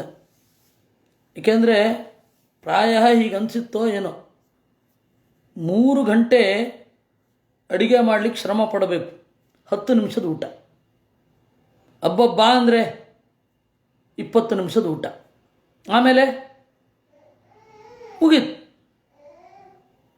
3 ಗಂಟೆ ಅವತ್ತಿನ ಕಾಲದವರೆಗೂ ಅದು ಬಹಳ ದೊಡ್ಡದು. ಇವತ್ತು ಹಾಗಲ್ಲ. ಅದಕ್ಕಾಗಿ ಅವರು ಪ್ರಕೃತಿಯಲ್ಲಿ ಅತ್ಯಂತ ಸಹಜವಾಗಿ ಸಿಗೋದನ್ನು ತಗೊಳ್ತಾ ಇರ್ತಿದ್ರು. ಹಾಲು ಇತ್ಯಾದಿಗಳು, ಹಣ್ಣು ಇತ್ಯಾದಿಗಳು, ಆಮೇಲೆ ಉಂಚಶಿಲ ಇತ್ಯಾದಿಗಳು. ಬ್ರಹ್ಮದೇವರಿಗೆ ಅಂದರೆ ಋಷಿಗಳಿಗೆ ಈ ಲೆವೆಲ್ ಇರಬೇಕಾದ್ರೆ ಬ್ರಹ್ಮದೇವರಿಗೆ ತಿನ್ನೋದೇನು, ಆ ತಿಂದದ್ದು ಜೀರ್ಣ ಆಗಬೇಕಾದದ್ದೇನು, ಆ ಜೀರ್ಣ ಆಗದೆ ಉಳಿದದ್ದು ಹೋಗಬೇಕಾದದ್ದೇನು ಅಂತಂದರೆ ಇಲ್ಲ. ಬ್ರಹ್ಮದೇವರು ಲೋಕಾಭಿಪತ್ತಯೇ, ಲೋಕದ ತಿಳುವಳಿಕೆಗಾಗಿ ಸೃಷ್ಟಿ ಮಾಡಿಕೊಂಡದ್ದಷ್ಟೇ ವಿನಃ ಬ್ರಹ್ಮದೇವರಿಗೆ ಆ ಮಲ ಬರೋದು ಸಾಧ್ಯ ಇಲ್ಲ. ಯಾಕೆ ಅಂತಂದರೆ ದೇಹದಲ್ಲಿ ಕೇವಲ ಸತ್ವವನ್ನು ಸ್ವೀಕರಿಸುವ ಶಕ್ತಿ ಅವರಿಗಿದೆ. ಆತ್ಮನೋ ನಿರ್ಮಮೇ ಕಾಮಾತ್ ಸರ್ವೇಷಾಂ ಭವತ್ತತಃ. ಆಮೇಲೆ ಅವರಿಗೆ ಅದು ಬಯಕೆ, ಜನರಿಗೆ ತೋರಿಸ್ಬೇಕು ಅಂತ. ಉಳಿದವರಿಗೆ ಅದು ಬಯಕೆ ಅಲ್ಲ, ಸಹಜ. ವಶಿತ್ವಾತ್ ತಸ್ಯ ದಿವ್ಯತ್ವಾತ್ ಇಚ್ಛಯಾ ಭವತಿ ಪ್ರಭೋ. ಅದವ್ರಿಗಿಷ್ಟ. ತಮೋಗುಣದ ಒಂದು ಉಂಡೆಯನ್ನು ಹೊಟ್ಟೆ ಒಳಗಡೆ ಮಾಡಿಕೊಂಡು ಅದನ್ನು ವಿಸರ್ಜನೆ ಮಾಡೋದು ಅವರಿಗೆ ಸಹಜ. ನಮಗೆ ಹಾಗೆ ಸೃಷ್ಟಿ ಮಾಡೋದಲ್ಲ, ಅದು ಅನಿವಾರ್ಯ ಆಗತ್ತೆ. ನಾವು ತಿನ್ನುವ ದೇಹ, ನಾವು ತಿನ್ನುವ ಪದಾರ್ಥ ಅದು ಕರಳೊಳಗಡೆ ಪರಿಣಾಮವನ್ನು ಹೊಂದೋದು, ಅಲ್ಲಿ ಸ್ಥೂಲವಾದದ್ದು ಉಳಿಯೋದು, ಇವುಗಳೆಲ್ಲ ನಮಗೆ ಬೇಕಾದದ್ದು. ಅದಕ್ಕಾಗಿ ಬೇರೆಯವರಿಗೆ ಅದು ಸಹಜ, ಆದರೆ ಬ್ರಹ್ಮದೇವರಿಗೆ ಅದು ಇಚ್ಛೆ ಅಂತಂದರು. ಈ ತರಹದ ಸಂಗತಿಯನ್ನು ಆಚಾರ್ಯ ಇಷ್ಟು ಸೂಕ್ಷ್ಮವಾಗಿ, ಇಲ್ಲಾಂದರೆ ಬ್ರಹ್ಮದೇವರಿಗಾಯಿತು ಅಂದರೆ ಆಯಿತು ಅಂತ ಎಲ್ಲರೂ ವ್ಯಾಖ್ಯಾನ ಬರೆಯೋದು, ಹಾಗೆ ತೋರುತ್ತೆ. ಹಾಗಲ್ಲ ಅಂದರು ಆಚಾರ್ಯರು. ಆಶಿಸೃಕ್ಷೋ ಪುರಃ ಪುರ್ಯಾಂ ನಾಭಿದ್ವಾರಮಪಾವೃತಂ ತಥೋಪಾನಸ್ತಥೋ ಮೃತ್ಯು ಪೃಥಕ್ತ್ವಮುಭಯಾಶ್ರಯಂ. ಆಮೇಲೆ ಹೊರಗಡೆ ಹೋಗಬೇಕು ಅಂತಾಯಿತು. ಹೊರಗಡೆ ಹೋಗಬೇಕು ಅಂತಾದಾಗ ಹೊಟ್ಟೆಯ ಹತ್ತಿರ ಒಂದು ತೆರೆದುಕೊಂಡಿತು ದ್ವಾರ, ಅದು ನಾಭಿದ್ವಾರ. ಅದು ಮೃತ್ಯುವಿಗೆ ಸ್ಥಾನ. ಉಭಯಾಶ್ರಯಂ, ಮೃತ್ಯುವು ಹಾಗೆ ಹೋಗ್ತಾನೆ, ಆ ಕ್ರಿಯೆಯು ಅಲ್ಲಿಂದಲೇ ಹುಟ್ಟಿದ್ದು. ಆದಿತ್ಸೋರನ್ನಪಾನಾನಾಂ ಅಸೃಕುಕ್ಷಂತ್ರ ನಾಡಿಕೆ ನದ್ಯ ಸಮುದ್ರಾಶ್ಚತಯೋ ತೃಪ್ತಿ ಪುಷ್ಟಿಸ್ತದಾಶ್ರಯೇ. ಆಮೇಲೆ ಆದಿತ್ಸೋಹೋ ಅನ್ನಪಾನಾನಾಂ, ಅನ್ನವನ್ನು ನಾನು ತೆಗೆದುಕೊಳ್ಳಬೇಕು ಅಂತ ಅದಕ್ಕೆ ಒಳಗಡೆ ಇಂಗ್ರೀಡಿಯೆಂಟ್ ಬೇಕಲ್ಲ, ಅದು ಇಲ್ಲದೆ ಹೋದರೆ, ಆ ಯಂತ್ರ ಇಲ್ಲದೆ ಹೋದರೆ ಚೀಲದೊಳಗಡೆ ಹಾಕ್ಕೊಂಡು ಹಾಗಾಗತ್ತೆ. ಅದಕ್ಕೆ ರಕ್ತ, ಹೊಟ್ಟೆ, ಕರಳು, ನಾಡಿ ಇವುಗಳೆಲ್ಲ ಬಂದವು. ಅವುಗಳಿಂದ ನದಿ, ಸಮುದ್ರ, ಅದರ ತೃಪ್ತಿ, ಪುಷ್ಟಿ. ಆ ಪದಾರ್ಥದಿಂದ ರಕ್ತ ಪುಷ್ಟವಾಗತ್ತೆ, ಆ ಪದಾರ್ಥದಿಂದ ಕರುಳು ಪುಷ್ಟವಾಗತ್ತೆ, ಆ ಪದಾರ್ಥದಿಂದ ನಾಡಿಗಳೆಲ್ಲ ಪುಷ್ಟಿಯನ್ನು ಹೊಂದುತ್ತೆ. ನಿಧಿಧ್ಯಾಸೋರಾತ್ಮಮಾಯಾಂ ಹೃದಯಂ ನಿರಭಿದ್ಯತ ತಥೋ ಮನಶ್ಚಂದ್ರ ಇತಿ ಸಂಕಲ್ಪ ಕಾಮ ಏವಚ. ಇದನ್ನೆಲ್ಲ ಈ ಜಗತ್ತಿನ ಕ್ರಿಯೆಗಳನ್ನು ಒಳಗಡೆಗೂ ಹೊರಗಡೆಗೂ ಯೋಚನೆ ಮಾಡುವಾಗ ಹೃದಯ ಅಂತನ್ನೋದು ಬಿರುಕು ಬಿಟ್ಟಿತು, ಅಲ್ಲಿ ಮನಸ್ಸು ನೆಲೆಗೊಂಡಿತು, ಅದರಿಂದ ಚಂದ್ರ ಹುಟ್ಟಿದ. ಅಲ್ಲಿ ತೊಡಗಬೇಕು ಅಂತನ್ನುವ ಸಂಕಲ್ಪ ಮೂಡಿತು, ಆಮೇಲೆ ಕಾಮ ಅಲ್ಲಿ ನೆಲೆಗೊಂಡ. ಆ ಎಲ್ಲ ದೇವತೆಗಳು ಕೂಡ ಬ್ರಹ್ಮದೇವರ ಈ ಶರೀರದ ಭಾಗಗಳಿಂದ ಹುಟ್ಟಿದರು. ತ್ವಕ್ಚರ್ಮ ಮಾಂತ ರುಧಿರ ಮೇಧೋ ಮಜ್ಜಾಸ್ಥಿತಾತವಃ ಭೂಮ್ಯಪ್ತೇಜೋ ಮಯಾ ಸಪ್ತ ಪ್ರಾಣೋ ವ್ಯೋಮಾಂಬುವಾಯುಭಿ. ಇನ್ನು ತ್ವಕ್ ಅಂತಂದರೆ ಒಳಗಡೆಯ ತೊಗಟೆಯ ಒಳಗಡೆ ಇರುವಂತಹ ಭಾಗ. ಆಮೇಲೆ ಅದಕ್ಕೆ ಹೊರಗಡೆ ಇರತಕ್ಕಂಥದ್ದು ಚರ್ಮ, ಮಾಂಸ, ರುಧಿರ ಅಂದರೆ ರಕ್ತ, ಮೇಧಸ್ಸು ಅಂತಂದರೆ ಕೊಬ್ಬು, ಮಜ್ಜ ಅಂದರೆ ಬೋನ್ ಮ್ಯಾರೋ, ಅಸ್ಥಿ, ಮೂಳೆ, ಈ ಇತ್ಯಾದಿ ಧಾತುಗಳು. ಇವುಗಳೆಲ್ಲ ಮಣ್ಣು, ನೀರು, ಬೆಂಕಿ ಇವುಗಳಿಂದ ಸುತ್ತುವರಿಯಿತು.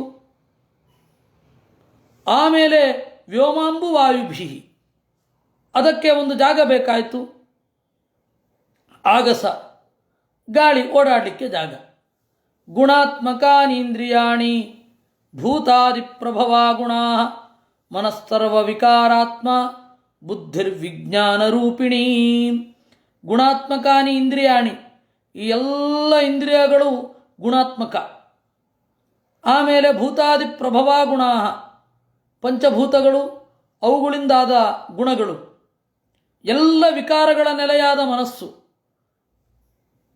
ನಿಶ್ಚಯವನ್ನು ಮಾಡುವಂತಹ ಬುದ್ಧಿ, ಇವೆಲ್ಲ ಅತ್ಯಂತ ಸೂಕ್ಷ್ಮ. ಏತದ್ರೂಪಂ ಭಗವತೋ ಸ್ಥೂಲಂತೆ ವ್ಯಾಹೃತಂ ಮಯಾ ಮಶ್ಚಾದಿಭಿಶ್ಚಾವರಣೈ ಅಷ್ಟಭಿರ್ಬಹಿರಾವೃತಂ. ಈ ರೀತಿಯಾದ ಭಗವಂತನ ಸ್ಥೂಲ ರೂಪ ಅದನ್ನು ಹೇಳಿದ್ದು. ಮಶ್ಚಾದಿಭಿಶ್ಚ ಆವರಣೈ, ಮಣ್ಣು ಮೊದಲಾದ ಆವರಣಗಳಿಂದ ಕೂಡಿತ್ತು. ಹೊರಗಡೆಯ 8 ಆವರಣಗಳು ಇಲ್ಲಿದ್ದುವು.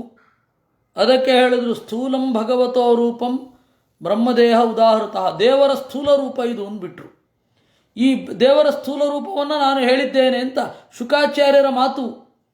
ಅದಕ್ಕೆ ಆಚಾರ್ಯರು ಹೇಳಿದ್ರು, ಭಗವಂತನ ಸ್ಥೂಲ ರೂಪ ಅಂತಂದರೆ ಬ್ರಹ್ಮದೇವರ ದೇಹ, ಅಂದರೆ ಬ್ರಹ್ಮದೇವರಲ್ಲಿ ವಿಶೇಷ ಸನ್ನಿಧಾನ ಇದೆ ದೇವರದ್ದು ಅಂತ. ಅದರ ಒಳಗಡೆ ಶಂಖಚಕ್ರ ಗದಾಧರಂ, ಶಂಖ ಚಕ್ರ ಇದನ್ನು ಧರಿಸಿದ ದೇವರ ಸೂಕ್ಷ್ಮ ರೂಪ ಇದೆ, ಅಂದರೆ ಸಾನ್ನಿಧ್ಯ. ಇದು 8 ಆವರಣಗಳಿಂದ ಕೂಡಿದೆ. ಪೃಥ್ವಿ, ಅಪ್ಪು, ತೇಜಸ್ಸು, ವಾಯು, ಆಕಾಶ, ಸತ್ವಗುಣ, ರಜೋಗುಣ, ತಮೋಗುಣ, ಗುಣ, ಮಹತ್ತತ್ವ, ಅಹಂಕಾರ ತತ್ವ, ಇಷ್ಟು ಸೇರಿದರೆ 8 ಆಯಿತು. ಈ ತರಹದ ಬ್ರಹ್ಮಾಂಡದ ಮಾಡೆಲ್ ಬ್ರಹ್ಮದೇವರ ಪಿಂಡಾಂಡ, ಬ್ರಹ್ಮದೇವರ ಪಿಂಡಾಂಡದ ಮಾಡೆಲ್ ಬ್ರಹ್ಮಾಂಡ. ಈ ತರಹದ ಸೃಷ್ಟಿಯಾಯಿತು. ಅತಃ ಪರಂ ಸೂಕ್ಷ್ಮತಮಂ ಅವ್ಯಕ್ತಂ ನಿರ್ವಿಚೇಚಣಂ ಅನಾದಿಮಧ್ಯನಿಧನಂ ನಿತ್ಯಂ ವಾಂಗ್ಮನಸೋಃ ಪರಂ. ಇದಕ್ಕಿಂತ ವಿಲಕ್ಷಣವಾದ ಇನ್ನೊಂದು ಸಂಗತಿ ಇದೆ. ಅತಃ ಪರಂ ಸೂಕ್ಷ್ಮತಮಂ, ಅತ್ಯಂತ ಸೂಕ್ಷ್ಮವಾದ, ಇದಕ್ಕಿಂತ ವಿಲಕ್ಷಣವಾದ ರೂಪ. ಅಂದರೆ ಬ್ರಹ್ಮಾಂಡ ಅನ್ನೋದು ದೇವರ ಸ್ಥೂಲ ರೂಪ, ಅಂದರೆ ದೇವರು ಈ ಬ್ರಹ್ಮಾಂಡದ ಒಳಗಡೆ ನೆಲೆಗೊಂಡಿದ್ದಾನೆ.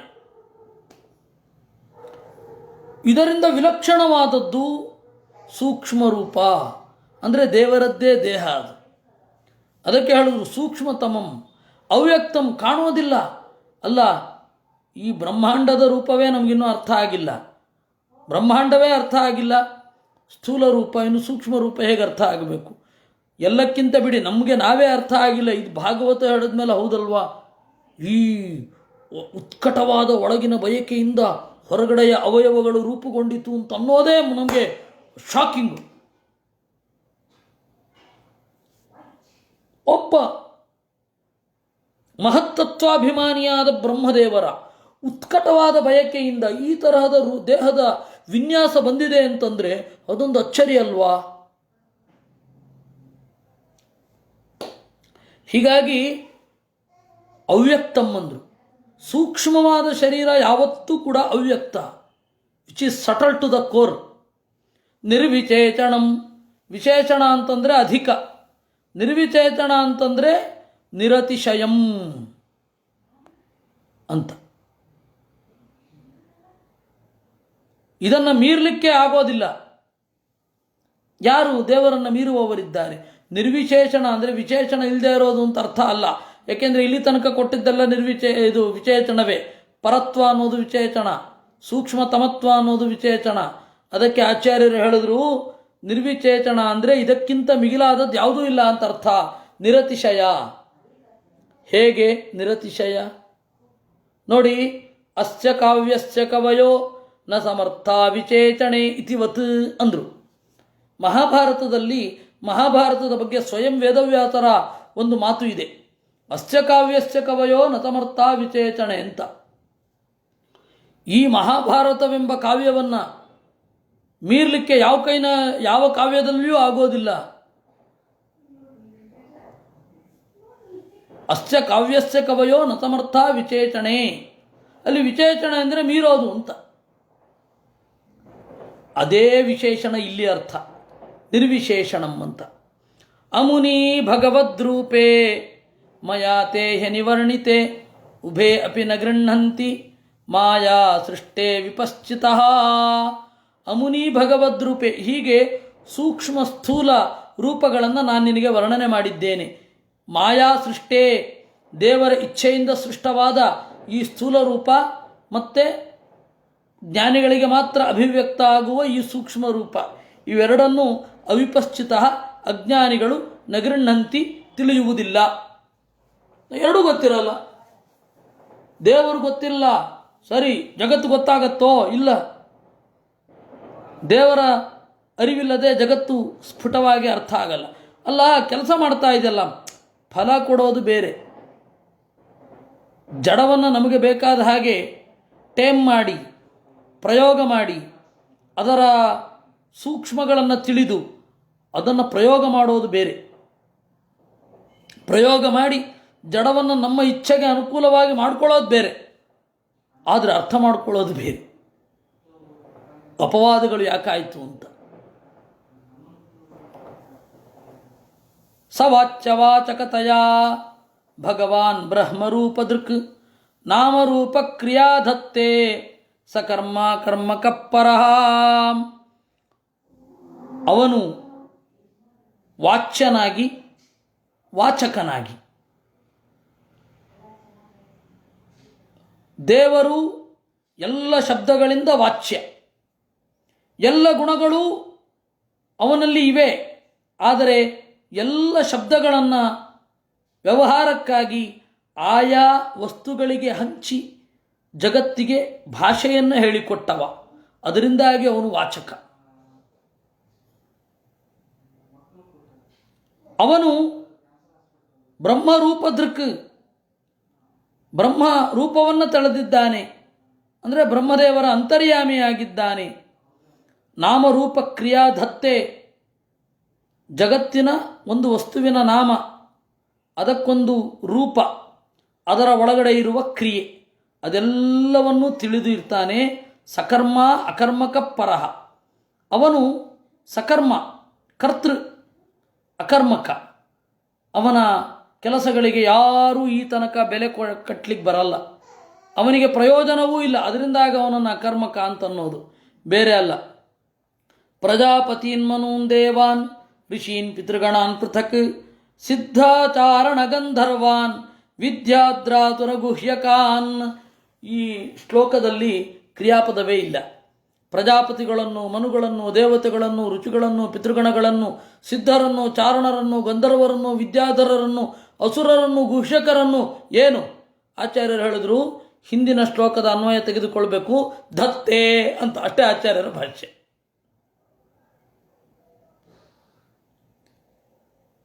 ಹೀಗಿರುವ ದೇವರು ಕಿನ್ನರಾಪ್ಸರತೋ ನಾಗಾನ್ ಸರ್ಪಾನ್ ಕಿಂಪುರುಚಾನಪಿ ಮಾತೃರಕ್ಷ ಪಿಶಾಚಾಂಶ್ಚ ಪ್ರೇತಭೂತ ವಿನಾಯಕಾನ್ ಕೂಷ್ಮಾಂಡೋನ್ಮಾದವೇ ತಾಳಾನ್ ಯಾತು ಧಾನಾನ್ ಗ್ರಹಾನಪಿ ಖಗಾನ್ ಮೃಗಾನ್ ಪಚೂನ್ ವೃಕ್ಷಾನ್ ಗಿರೀನ್ ನೃಪತರಿ ತೃಪಾನ್. ನೋಡಿ, ಕಿನ್ನರರು, ಅಪ್ಸರೆಯರು, ನಾಗರು, ಸರ್ಪರು, ಕಿಂಪುರುಷರು, ಮಾತೃಕಾದೇವತೆಗಳು ಅಥವಾ ಮಾತೃದೇವತೆಗಳು, ರಾಕ್ಷಸರು, ಪಿಶಾಚರು, ಪ್ರೇತಗಳು, ಭೂತಗಳು, ಗಣನಾಯಕರು, ಇವರೆಲ್ಲರನ್ನ ಕೂಷ್ಮಾಂಡ ಪಿಶಾಚಿಗಳು, ಉನ್ಮಾದ ಹುಚ್ಚು ಹಿಡಿಸುವಂತಹ ಮರಳು ದೇವತೆಗಳು, ಬೇತಾಳಗಳು, ಯಾತುಧಾನರು, ಗ್ರಹಗಳು, ಹಕ್ಕಿಗಳು, ಮೃಗಗಳು, ಪಶುಗಳು, ವೃಕ್ಷಗಳು, ಗಿರಿಗಳು, ಇವೆಲ್ಲವನ್ನೂ ಅವನೇ ಹೊತ್ತು ಅಂದರೆ ಈ ದೇಹದ ಮಾಡೆಲ್ಲೇ ಸ್ವಲ್ಪ ಸ್ವಲ್ಪ ವ್ಯತ್ಯಾಸ ಆಗಿ ಈ ತರಹ ಆಗಿರೋದು.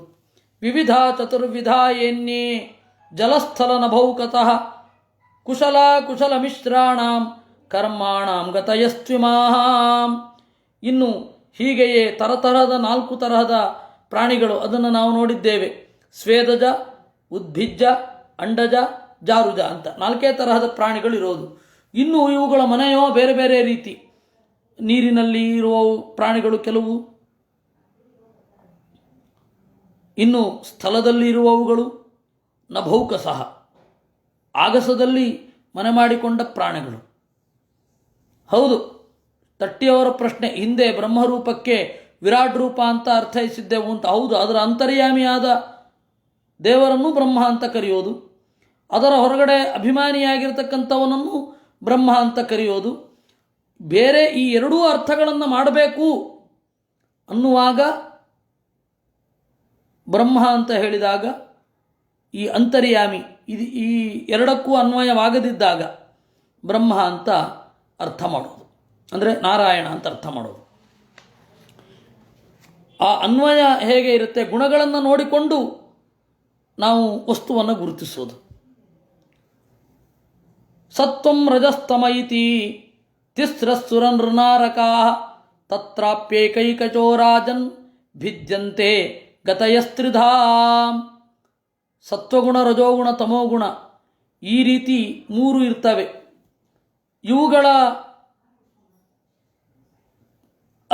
ಇವುಗಳನ್ನು ಹೊಂದಿರುವವರು ಸರಿಸುಮಾರಾಗಿ ದೇವತೆಗಳು, ದೈತ್ಯರು, ಮನುಷ್ಯರು. ಇದರಲ್ಲಿ ನರಕವನ್ನು ಹೊಂದುವವರು ತಾಮಸರು, ಅಂದರೆ ಅಸುರರೇ ಮೊದಲಾದವರು.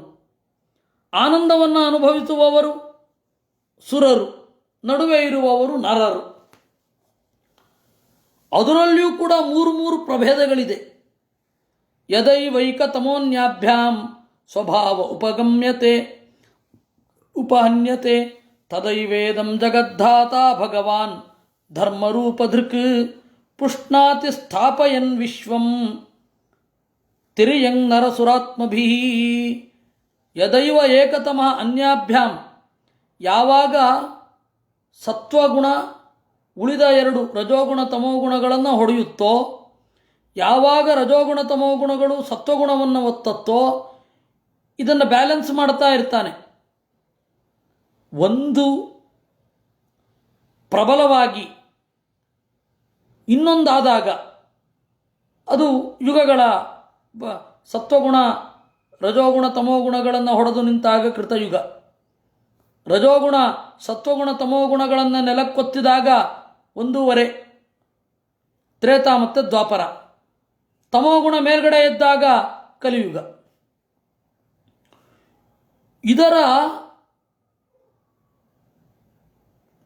ಏರಿಳಿತಗಳೇ ಯುಗಗಳ ಬೆಳವಣಿಗೆ. ಯಾವಾಗ ಆ ಯುಗದಲ್ಲದ ಗುಣ ಮೇಲೇರಿ ಮೆರೆಯತ್ತೆ, ಅದನ್ನು ತಗ್ಗಿಸ್ಲಿಕ್ಕೆ ಆಯಾ ರೂಪವನ್ನು ತಾಳಿ ಬರ್ತಾನೆ. ಇನ್ನು ಈ 3 ಜನರಲ್ಲಿ 3 ಬಗೆ ಅಂತಂದರು, ಅಂದರೆ 9 ಬಗೆ ಆಯಿತು. ಆ 9 ಬಗೆಯನ್ನು ಆಚಾರ್ಯರು ಹೇಳ್ತಾರೆ. ತಾಮಸರು ದೈತ್ಯರು, ತಾಮಸ ರಾಜಸರು ಅಂತಂದರೆ ಅವರ ಅನುಯಾಯಿಗಳು, ಅವರಲ್ಲಿ ಒಂದು ಸ್ವಲ್ಪ ಸಾತ್ವಿಕರು ಅಂತ ಪರಿಗಣಿಸಲ್ಪಡ್ತಾರೆ. ಅನಾಖ್ಯಾತ ದೇವತೆಗಳಿದ್ದಾರೆ, ಅನಾಖ್ಯಾತ ಅಸುರರೂ ಇದ್ದಾರೆ. ಹಾಗೆ ಅನಾಖ್ಯಾತ ದೇವತೆಗಳಂತೆ ಅವರೆಲ್ಲರೂ ಕೂಡ ಅವರಲ್ಲಿ ಸಾತ್ವಿಕರು. ದುಷ್ಟಚಾರಿಗಳಾದ ಮನುಷ್ಯರಿದ್ದಾರೆ, ಅವರು ರಾಜಸ ತಾಮಸರು. ಆಮೇಲೆ ನಡುವಿನವರಿರ್ತಾರೆ, ರಾಜಸರು. ರಾಜಸರಲ್ಲಿ ಉತ್ತಮರಾದವರು ರಾಜಸರ ಸಾತ್ವಿಕರು. ಆ ಸಾತ್ವಿಕರಲ್ಲಿ ಅಧಮರಾದವರು ಮನುಷ್ಯೋತ್ತಮರು. ದೇವತೆಗಳು, ಅನಾಖ್ಯಾತ ದೇವತೆಗಳು, ಅವರು ಸಾತ್ವಿಕ ತಾಮಸರು. ಅತಾತ್ವಿಕರಾದ ದೇವತೆಗಳು, ಆಖ್ಯಾತರಾದ ದೇವತೆಗಳು ಸಾತ್ವಿಕ ರಾಜಸರು. ಸಾತ್ವಿಕರು ಅಂತಂದರೆ ತಾತ್ವಿಕ ತತ್ವಾಭಿಮಾನಿ ದೇವತೆಗಳು. ಅವರಲ್ಲಿ ಸಾತ್ವಿಕರು ಅಂತಂದರೆ ಗರುಡ, ಶೇಷ, ರುದ್ರರು ಮತ್ತು ಅವರ ಹೆಂಡತಿಯರು. ಸಾತ್ವಿಕರು ಅಂತಂದಾಗ ಬ್ರಹ್ಮದೇವರು ಮತ್ತು ಸರಸ್ವತಿ. ಇದನ್ನು ನಮ್ಮ ಮುಂದೆ ಇಡ್ತಾರೆ. ಇದು ಸಾತ್ವಿಕರು, ರಾಜಸರು, ತಾಮಸರು ಅಂತಂದರೆ ಅವರಲ್ಲಿ ಇನ್ಯಾವುದೊಂದು ಕೆಲಸ ಮಾಡುತ್ತೆ ಅನ್ನೋದರ ಹಿನ್ನೆಲೆಯಲ್ಲಿ ಇದನ್ನು ಹೇಳಿದ್ದಾರೆ. ಇದನ್ನು ಇನ್ನೂ ಬಿಡಿಸ್ತಾರೆ 3ನೆಯ ಸ್ಕಂದದಲ್ಲಿ. ಇಷ್ಟೇ ಸಂಕ್ಷಿಪ್ತವಾಗಿ ಇಲ್ಲಿ ಹೇಳಿದ್ದಾರೆ. 3ನೇ ಸ್ಕಂದದಲ್ಲಿ ಇನ್ನೂ ವಿಸ್ತಾರವಾಗಿ ಹೇಳ್ತಾರೆ. ಅಲ್ಲಿ ಪೂರ್ತಿಯಾಗಿ ನಮಗೆ ಅರ್ಥ ಆಗತ್ತೆ. ಗುಣ ಅನ್ನೋದು ಈ ತರಹದ ವಿಭಾಗ ಏನು ಇದೆ, ಇದು ಯಾವ ಉದ್ದೇಶದ ಮೇಲೆ ಇದೆ, ಏಕಾಗಿ ಈ ರೀತಿಯಾದ ಒಂದು ವಿವರಣೆ ಇದೆ. ಸಾತ್ವಿಕರು, ರಾಜಸರು, ತಾಮಸರು ಅಂತ ಹೇಳೋದು ಸಾಮಾನ್ಯ ಆಯಿತು. ಅದರಲ್ಲಿಯೇ ಕಾರ್ಯವೈಶೇಷ್ಯವನ್ನು ಗುರುತಿಸಲಿಕ್ಕೆ ಈ ರೀತಿ ನಿರೂಪಣೆ ಮಾಡ್ತಾರೆ ಅಂತ ಮುಂದೆ ಗೊತ್ತಾಗತ್ತೆ. ಅಂದರೆ 3ನೇ ಸ್ಕಂಧದಲ್ಲಿ ತತಃ ಕಾಲಾಗ್ನಿರುದ್ರಾತ್ಮ ಯತ್ ಸೃಷ್ಟಮಿದಮಾತ್ಮನಃ ಸನ್ನಿಯಚ್ಛತಿ ತತ್ಕಾಲೇ ಘನಾನೀಕಮಿವಾನಿಲಃ. ಮತ್ಸ್ಯಾದಿರೂಪಿಯಾಗಿ ದೇವರು ಪಾಲನೆ ಮಾಡ್ತಾನೆ. ರುದ್ರನ ಒಳಗಡೆ ಇರುವ ನರಸಿಂಹ ವಿಲಾಯಯೇತ್, ಈ ಪ್ರಪಂಚವನ್ನು ನಾಶ ಮಾಡ್ತಾನೆ. ಬ್ರಹ್ಮನ ಒಳಗಡೆ ಇದ್ದು ದೇವರು ಸೃಷ್ಟಿ ಮಾಡ್ತಾನೆ. ಸಂಹಾರ ಮಾಡೋದು ಹೇಗೆ ಅಂದರೆ ಘನಾನೀಕಮಿವಾನಿಲಃ. ಸಂಹಾರ ಅಂದ್ರೇನು? ಒಟ್ಟುಗೂಡಿದ ಮೋಡಗಳನ್ನು ಗಾಳಿ, ಜೋರಾದ ಗಾಳಿ ಚದುರಿಸುವ ಹಾಗೆ ಇವನು ಈ ಪ್ರಪಂಚದ ಕಟ್ಟಡದಲ್ಲಿ ಅಡಕಗೊಂಡಿರುವ ಭೂತ ಸೂಕ್ಷ್ಮಾದಿಗಳ ವಿನ್ಯಾಸವನ್ನು ಪುಡಿ ಮಾಡಿಬಿಡ್ತಾನೆ. ಇತ್ತಂ ಭಾವೇನ ಕಥಿತೋ ಭಗವಾನ್ ಭಗವತ್ತಮಃ ನೇತ್ತಂ ಭಾವೇನ ಹಿ ಪರಂ ದ್ರಷ್ಟುಮರ್ಹಂತಿ ಸೂರಯಃ. ಇತ್ತಂ ಭಾವೇನ ಕಥಿತಃ, ದೇವರು ಸೃಷ್ಟಿ ಸ್ಥಿತಿ ಮೊದಲಾದವುಗಳನ್ನು ಮಾಡುವ ಎಲ್ಲ ಕಲ್ಯಾಣ ಗುಣ ಪೂರ್ಣ ಅಂತ ವೇದಗಳು ವರ್ಣನೆ ಮಾಡಿವೆ. ಇವನನ್ನು ಹೀಗೆ ನೋಡಬೇಕು ಅಂತ ಹೇಳಿ ವೇದಗಳು ಹೇಳಿವೆ. ಜ್ಞಾನಿಗಳು ಅಂತೆಯೇ ಇವನನ್ನು ನೋಡುತ್ತಾರೆ. ಅಲ್ಲಿ ನೇತ್ತಂ ಭಾವೇನ ಕಥಿತಃ ಅಂತ, ಮೇಲುನೋಟಕ್ಕೆ ಇತ್ತಂ ಭಾವೇನ ಕಥಿತಃ, ದೇವರನ್ನು ಹೀಗೆ ನೋಡಬೇಕು ಅಂತ ಹೇಳಿದ್ದಾರೆ, ಹೀಗೆ ನೋಡಬೇಕು ಅಂತ ಹೇಳಲಿಲ್ಲ. ಅದಕ್ಕೆ ಆಚಾರ್ಯರು ಬಂದರು, ಅಪ್ಪ ಅದು ನಾ ಅಂತ ಶಬ್ದ, ನಾ ನರವು ನರಹ ಅಂತ, ನಾ ಅನ್ನೋದು ಏಕವಚನ, ಎಂದೂ ನಾಶವಿಲ್ಲದವ ಅಂತ ಅರ್ಥ. ನಾ ಅಂದರೆ ನೆಗೆಟಿವ್ ಅಂತ ಅರ್ಥ ಅಲ್ಲ. ಅದಕ್ಕೆ ಆಚಾರ್ಯರು ಹೇಳಿದ್ರು ಭಗವತ್ತಮಃ ನಾ ಪುರುಷಃ ಅಂದರು. ನ ಚಾಸ್ಯ ಜನ್ಮ ಕರ್ಮಾಣಿ ಪರಸ್ಯ ನ ವಿಧೀಯತೆ ಕರ್ತೃತ್ವಂ ಪ್ರತಿಷೇಧಾರ್ಥಂ ಮಾಯಯಾರೋಪಿತಂ ಹಿ ತತ್. ನ ಚಾಸ್ಯ ಜನ್ಮ ಕರ್ಮಾಣಿ ಪರಸ್ಯ ನ ವಿಧೀಯತೆ. ಜನ್ಮ ಕರ್ಮಗಳನ್ನು ದೇವರಿಗೆ ಹೀಗೆ ಮಾಡು ಅಂತ ಯಾರೂ ಹೇಳಲಿಕ್ಕಾಗೋಲ್ಲ. ಯಾರದೋ ಅಣತಿಯಿಂದ ದೇವರು ಮತ್ಸ್ಯಾದಿ ರೂಪಗಳನ್ನು ತಳೆಯುವುದಿಲ್ಲ. ನ ಚಾಸ್ಯ ಜನ್ಮ ಕರ್ಮಾಣಿ ಪರಸ್ಯಾನು ವಿಧೀಯತೆ. ದೇವರಿಗೆ ಯಾರೂ ನೀನು ಹೀಗೆ ಮಾಡಬೇಕು ಅಂತ ಹೇಳಲ್ಲ. ಆದರೆ ಹಾಗಂತ ಇಲ್ಲವೂ ಇಲ್ಲ. ದೇವತೆಗಳೆಲ್ಲ ಬೇಡಿಕೊಂಡಾಗ ಅವತಾರವನ್ನು ಮಾಡ್ತಾನೆ. ಕರ್ತೃತ್ವಂ ಪ್ರತಿಷೇಧಾರ್ಥಂ. ಕರ್ತೃತ್ವಂ ಪ್ರತಿಷೇಧಾರ್ಥಂ. ದೇವರ ಕರ್ತೃತ್ವವನ್ನು ಜಗತ್ತಿಗೆ ಹೇಳೋದು ಯಾಕೆ ಅಂದರೆ ಪ್ರತಿಷೇಧಾರ್ಥಂ. ಬಂಧ ಇರಬಾರದು ಜೀವರಿಗೆ ಅಂತ. ಮಾಯೆಯ ಆರೋಪಿತಂ ಹಿ ತತ್. ದೇವರು ಮಾಯೆಯಿಂದ ಅಂದರೆ ತನ್ನ ಇಚ್ಛೆಯಿಂದ ಕರ್ತೃತ್ವವನ್ನು ಅವಲಂಬಿಸಿದ್ದಾನೆ. ಇದು ಆರೋಪಿತ ಅಂತಂದರೆ ಇಲ್ಲದ್ದು ಅಂತ ಅರ್ಥ ಅಲ್ಲ. ಒಂದು ಅದ್ಭುತವಾದ ಧಾತುವನ್ನು ವೈಯಾಕರಣರಿಗೆ ಮರೆತು ಹೋಗಿದ್ದನ್ನು ಆಚಾರ್ಯರು ಹೇಳ್ತಾರೆ, ರೂಪ ಉಪರಿಭಾವೆ ಅಂತ ಧಾತು. ಆರೋಪಿತ ಅಂದರೆ ಹೊರಿಸಿದ್ದು ಅಂತ ಅದೇ ಅರ್ಥದಲ್ಲಿ ಬಳಸ್ತೇವೆ, ಆದರೆ ಮೂಲ ಧಾತು ಗೊತ್ತಿರಲಿಲ್ಲ.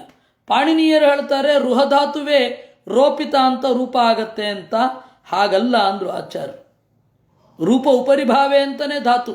ನೋಡಿ, ಸುಭದ್ರಾಂ ರಥಮಾರೋಪ್ಯ ಅಂತ ಹೇಳುವ ಹಾಗೆ ಎಂದರು ಆಚಾರ್ಯರು. ಇದು ಸ್ವಭಾವ ದೇವರದ್ದು. ಸ್ವಾಭಾವಿಕಿ ಜ್ಞಾನ ಬಲಕ್ರಿಯಾಚ.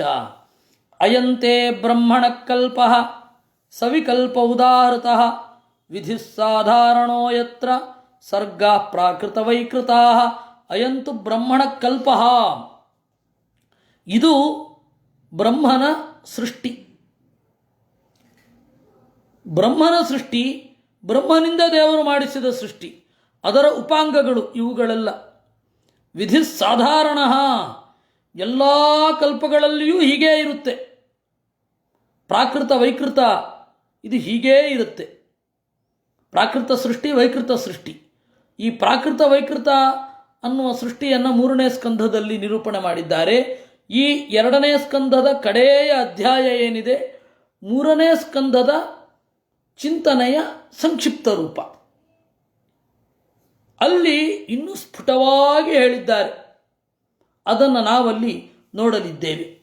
ಪರಿಮಾಣಂಚ ಕಾಲಸ್ಯ ಕಲ್ಪಲಕ್ಷಣ ವಿಗ್ರಹಂ ಯಥಾ ಪರಸ್ತಾದ್ವ್ಯಾಖ್ಯಾಸ್ಯೆ ಪಾದ್ಮಂ ಕಲ್ಪಮಿಮಂ ಶೃಣು. ಕಡೆಗೆ ಶುಕಾಚಾರ್ಯರೇ ಹೇಳ್ತಾರೆ,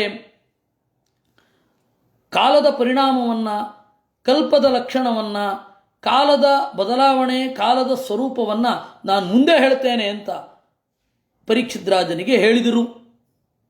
ಶೌನಕೌವಾಚ ಯದಾಹ ಭಗವಾನ್ ಸೂತ ಕ್ಷತ್ತಾ ಭಾಗವತೋತ್ತಮ ಚಚಾರ ತೀರ್ಥಾನಿ ಭುವಃ ತ್ಯಕ್ತ್ವಾ ಬಂಧೂನ್ ಸುದುಸ್ತ್ಯಜಾನ್. ಆಗ ಶೌನಕರು ಹೇಳುತ್ತಾರೆ, ಯದಾಹನೋ ಭವಾನ್ ಸೂತ, ಸೂತರೇ ನೀವು ಹೇಳಿದಿರಿ, ಭಗವದ್ಭಕ್ತರಲ್ಲಿ ಅಗ್ರಗಣ್ಯನಾದ ವಿದುರ ತೀರ್ಥಕ್ಷೇತ್ರ ಯಾತ್ರೆ ಮಾಡಿದಾಗ ಮೈತ್ರೇಯರು ಹೇಳಿದ್ದು ಅಂತ.